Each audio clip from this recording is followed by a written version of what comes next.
Alrighty guys, welcome back to the channel. My name's Houston Kilby and we're working on the Jeep Scrambler build today. I got my old dad back here in the back. He's helped me out today. In today's episode, y'all are going to get to see how we put the body back on this thing. And we definitely had to pull all hands on deck on this deal. We got old Jesse helping us, Hannah's brother Peary, and Hannah helping us as well. So there's a lot of people that's going to help us get this body back on this thing, and let's get after it. Alrighty guys and gals, first things first, we need to get the top half of the roll cage and rear tree unbolted and removed. And you guys are going to see a few different video and methods. I'm going to try some new stuff in this episode. Hope you guys enjoy that as well. Just kind of some first person view there. Yeah, you can kind of see that right here, just kind of picking this stuff up. Basically what I've done is I've got the camera mounted to my hat here, or to my forehead basically, and kind of giving you guys some different shots there. So definitely let me know what you guys think about that, if you like it. Some people says it makes them motion sick, but just kind of let me know what you guys think. But all right, so we're getting back to removing this roll cage and stuff, and boy, I tell you what, it's really cool finally getting to see this body get put back on, and it's a really cool moment here. But sit back and enjoy as I'm going to kind of let the music play here. We got a lot of stuff to remove and get disconnected so we can get the body put back on, and we'll rock and roll here, guys.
I'll be on this side, you guys just kind of watch it over there.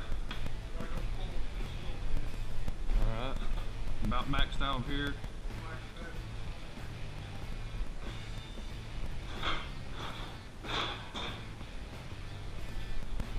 Alright, hold up just a second. Alright, Perry, bring your end back out just a little bit. Okay.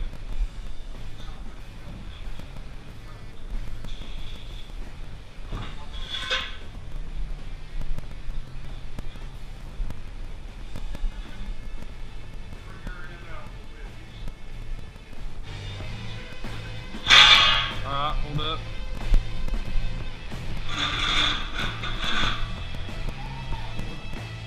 Alrighty guys, man, check this out. Boom, there we go. I gotta get the master cylinder off here. I can't believe I forgot to do that, but check this out right here. There we go, finally. We got this bad boy sitting on top of the lower half of the chassis there, and man, we're getting excited here. Alrighty guys, we're wrapping up today's episode, putting the Jeep Scrambler body back on. Before we do, we got several things to talk about, what all's going on. I'm going to walk over here and let you guys kind of see what the old dad's doing there and helping us out getting this thing all bolted back up, and working on the body shims as well, and kind of go into some details on that stuff. Definitely a huge shout out to all the guys for helping me out today, and especially Hannah as well for helping us. She was doing some filming there and helping us with that stuff, while the rest of us were picking the body up and moving all that rigamo there. But definitely big shout out to Jesse, Peary, and Hannah, and all those guys. Let's walk over here and let's talk about this Jeep for a second. Dad, what in the world you got going on over here, man? Now we're trying to make some.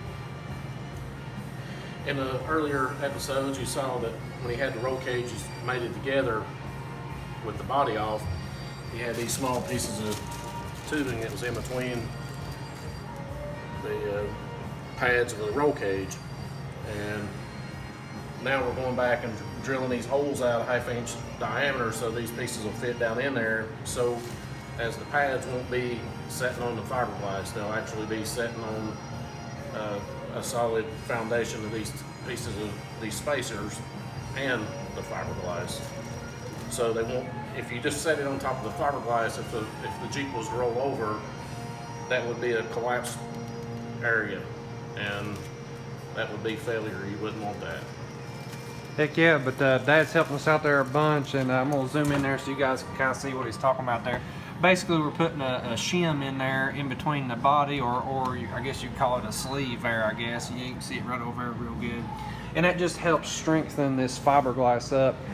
You know, you kind of handle thin race body fiberglass a different way. This isn't that way. You can kind of see right over here how thick these bodies are in certain areas, and you can also see how uneven it is. So what Dad was doing with that caliper over there, he was measuring out how deep some of those holes are, because each hole is a different thickness. One hole may be this thick, I know I'm exaggerating here, another hole may be this thick. It's really weird on some of these street bodies, or you know, stockish style fiberglass replacement bodies. But that's what he's got going on there.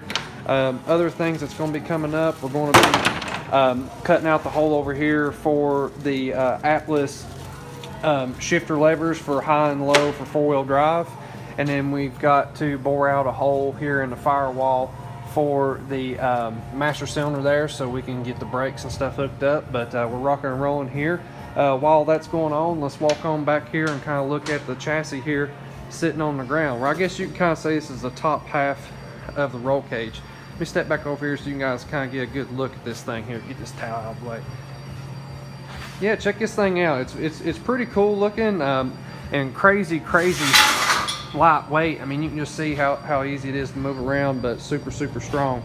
But we've got all of our baggies and stuff on here so we don't lose track where all the nuts and bolts go, where this stuff releases at, and we're coming right along there. But it was really cool when you lift this thing up out of the Jeep. The seats go with it, the shifter goes with it, the column goes with it, the pedals go with it. It's just kind of a really cool deal there. I'm gonna kind of stand back here, give you guys some cool montage view of this thing here, and we'll wrap up this video here. Alrighty guys, here you go. I hope this is kind of a better view so you guys can kind of see what all's kind of going on here. You can kind of see the rear tree back there where it kind of disconnects at, and where it unbolts from the body there. And then you can also see the whole entire cab and roll cage area as well. I apologize, you know, the whole shop is a mess right now, but we just got to kind of work with what we got to work with here. But we do not have the door bars in it yet. I know there's been a lot of people commenting about that, and also this support piece right here isn't put in where it's supposed to be at yet either. So I know a lot of people's been asking about that. Yes, it will get door bars in it. I'll just like doing that last, so I can get in and out of it, work on the shifter, get everything kind of going on the interior done, and then we'll put the door bars on it. I've just kind of found that helps me on getting in and out of these things. But I think this thing's looking pretty cool. I'm gonna try to give you guys some cool shots here, let you guys kind of see it. Yeah, pretty neat little dude. And I'll tell you guys, I think it's really cool pulling these things out, and you can just see the pedals are on it, the columns on it, shifters. It's just cool pulling the whole thing out in one piece like that. It's very handy and very quick to do it that way. But anyways guys, we're gonna get on out of here, and until next time, y'all have a good one. Be sure to like, share, and subscribe, and definitely comment down below what you guys think of this thing. We're definitely getting really excited about it, and we're definitely getting a lot of stuff done in a lot of areas. But you guys have a good one.